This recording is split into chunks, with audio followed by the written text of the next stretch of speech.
name is Sharina James, and today I'm here with two wonderful people, Traci Jackson and Dr. Oliver J. Williams. And we're here to talk about Domestic Violence Awareness Month and domestic violence in the Black community. Traci, would you start with an introduction? Sure. Thank you, Sharina. Happy to be here. Hello, I am Reverend Traci Jackson, founder and executive director of the Domestic and Sexual Violence Project at the Urban League of Eastern Massachusetts.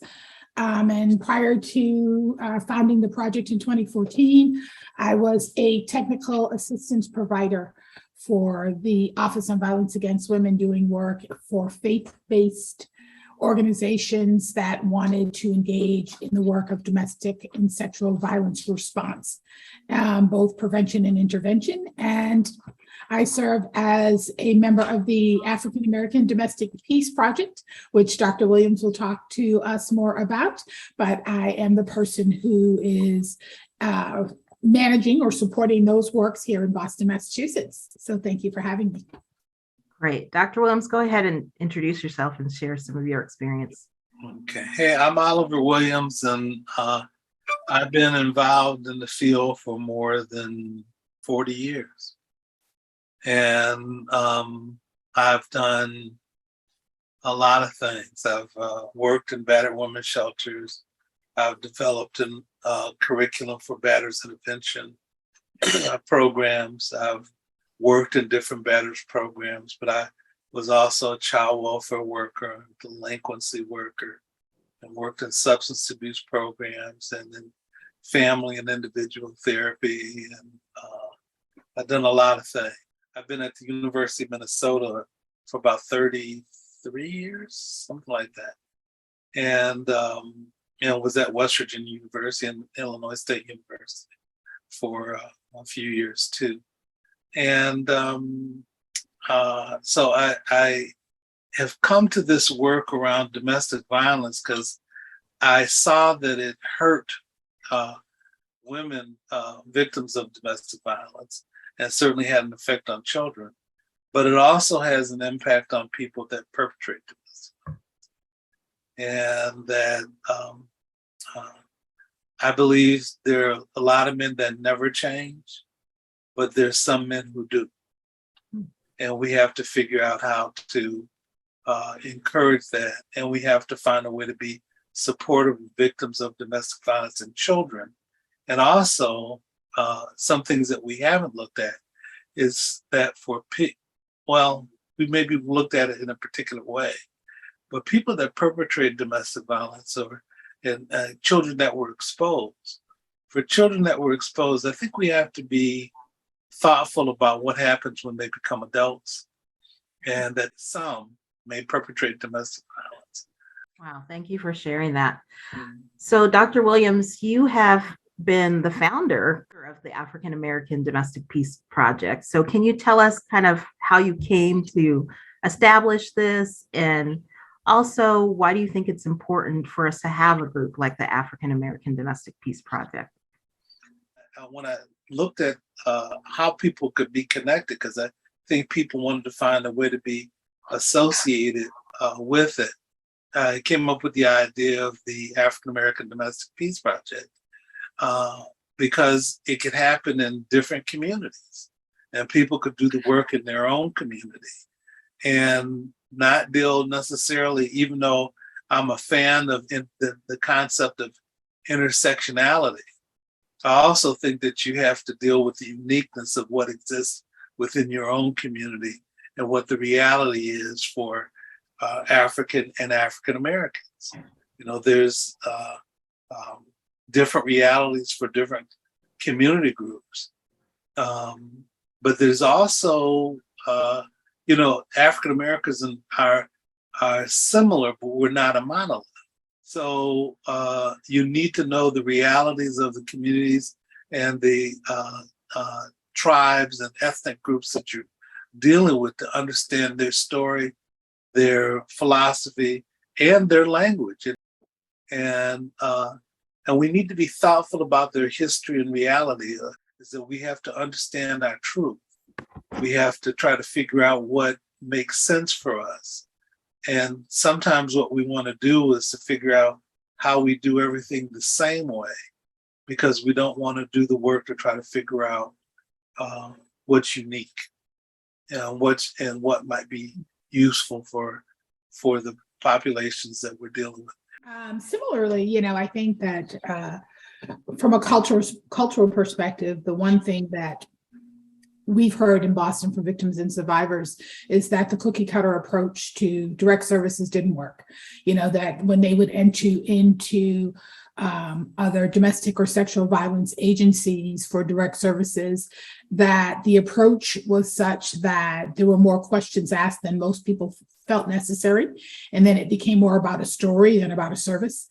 And that not having service providers that looked like them or that understood all of the cultural nuances that they came present with created an atmosphere where it wasn't conducive to either support or healing. And more often than not, they turn away.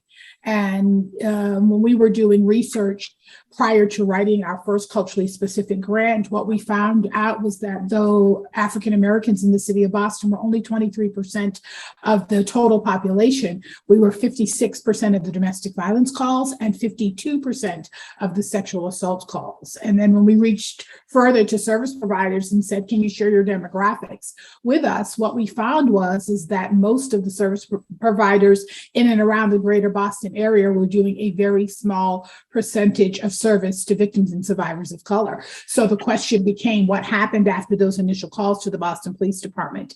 Where were those victims and survivors going for services? And what we learned was that they weren't.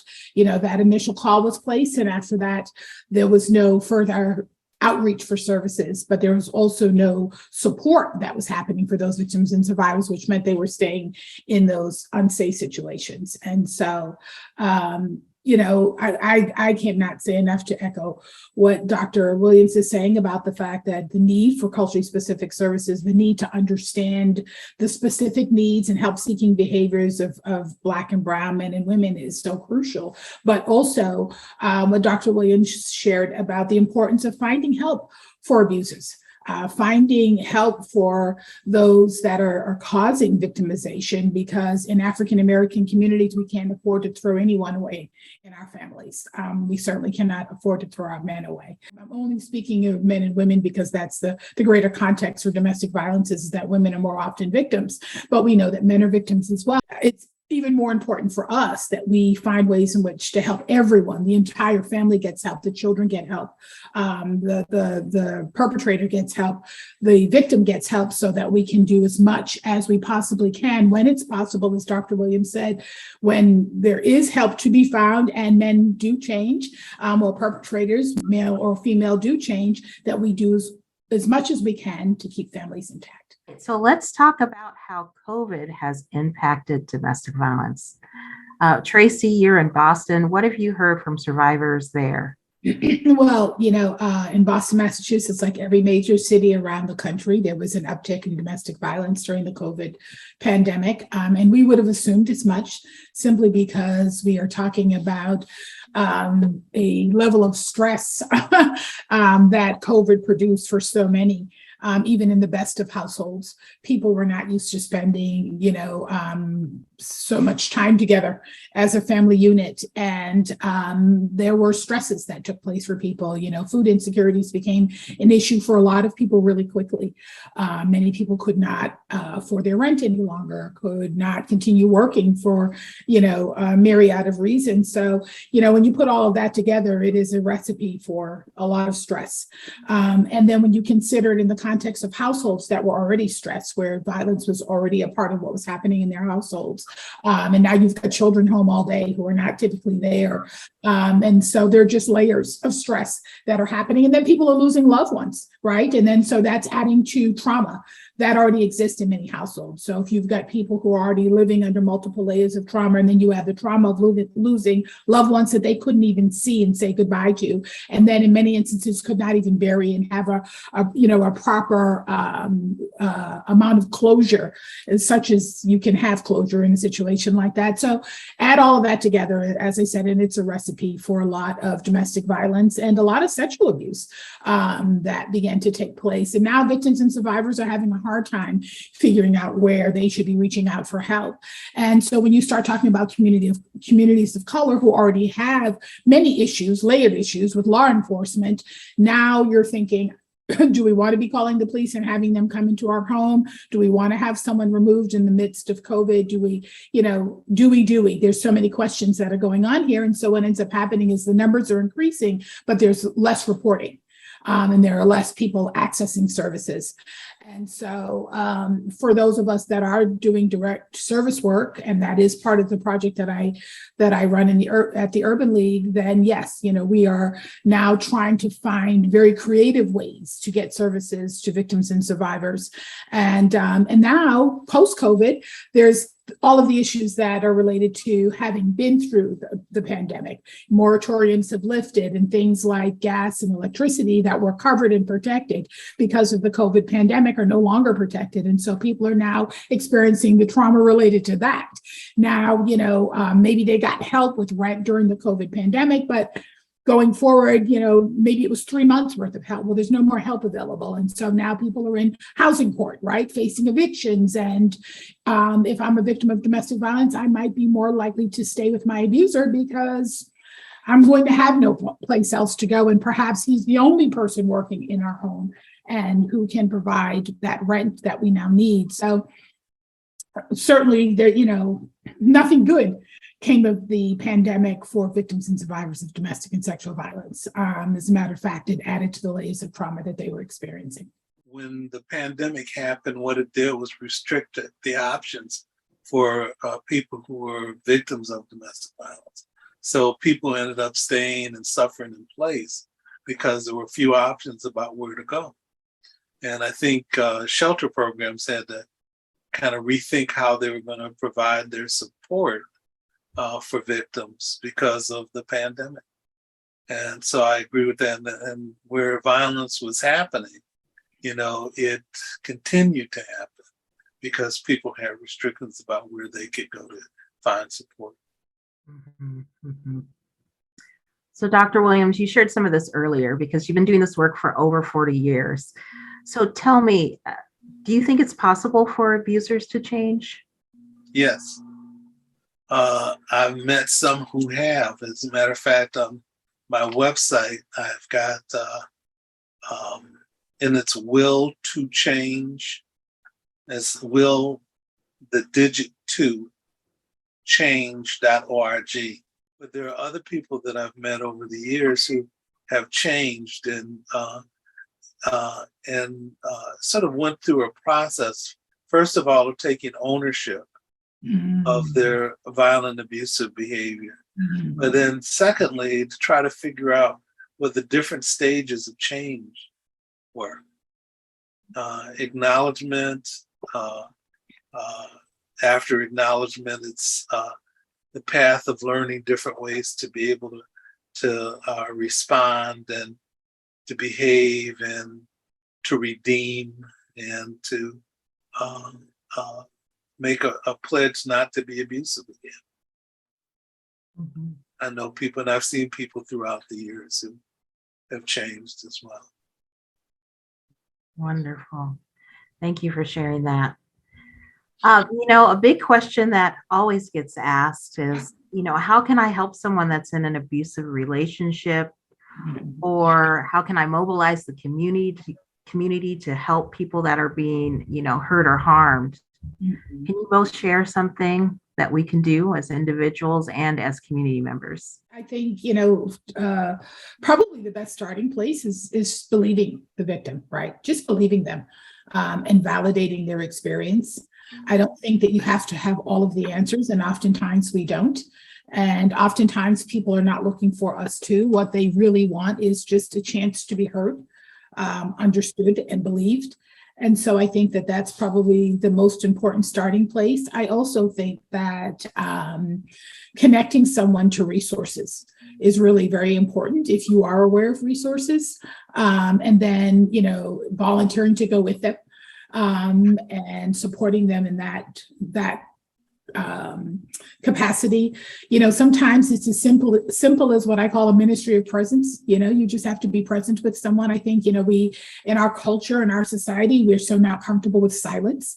But those of us that do this work, those of us that counsel in any capacity, whether it's in my professional work or as a pastor, silence is really very comfortable for me. I don't feel like I need to fill the void. And so sometimes that ministry of presence is everything. It's everything that a victim or a survivor needs. They are so heavy laden with someone telling them what to do all the time that sometimes, in an attempt to be helpful, we want to give directive when in fact we really want that victim or survivor, who is the expert in their own life, to regain their own power and strength.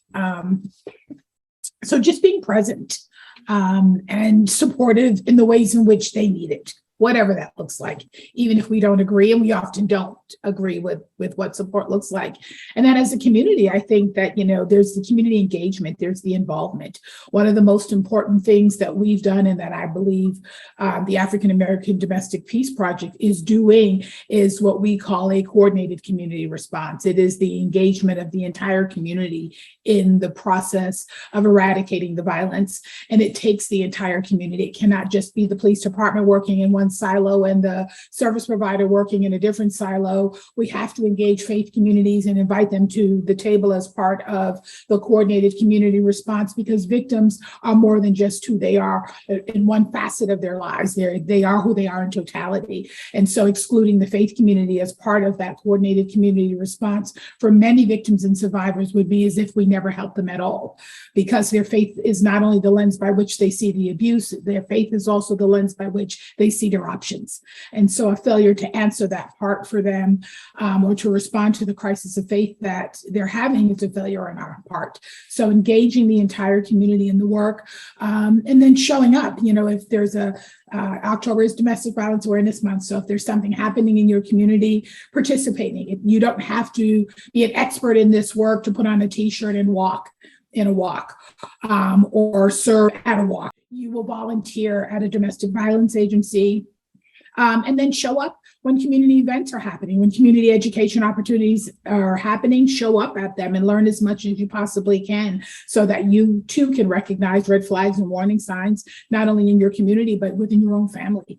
Because if 1 in 3 women are going to be victims and 1 in 4 men, we can all safely assume that in our lifetime, we will encounter several people in our world who are victims and who are being adversely affected by domestic or sexual violence. Among the things that I think is important is, certainly everything that Traci said, but, among the things that I think are important is the fact that engaging all sectors, as Traci said, the faith community has been an area that we've neglected, I think, over the years. And what we've tried to do in the African American Domestic Peace Project in various sites is talk about the fact that you have to be able to listen to the victim, but you have to be able to know how to listen. And you have to have something to be able to direct them in a proper way to places that are resources for them to work on changing their circumstance. This has been so informative. Thank you both. And it's wonderful to have you as colleagues for the African American Domestic Peace Project. Look forward to continuing our work together. Thank you again.